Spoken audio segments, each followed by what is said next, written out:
Hello everyone, welcome to the channel Kanutalo IP. Today we're going to see how to create a ring group on the Yeastar PBX. Go to the call feature, then ring group, and click the add button. You can leave the number that appears as the default, set the name to ring group, and here are the ringing strategies.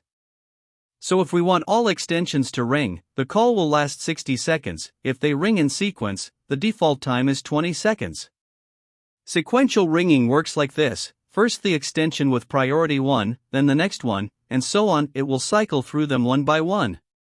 For memory-based ringing, the first extension rings first, then it rings the first and second extensions, and then it rings the next three. We can see that here. We set it to ring all.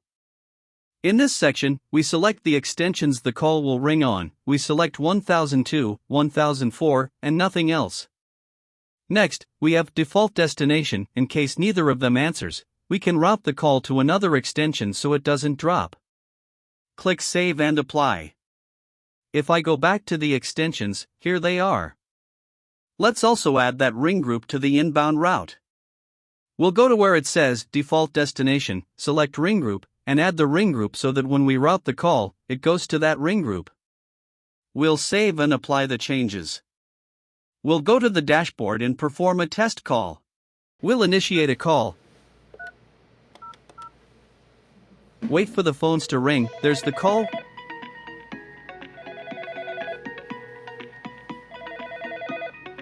We'll answer it, and two-way audio will be established.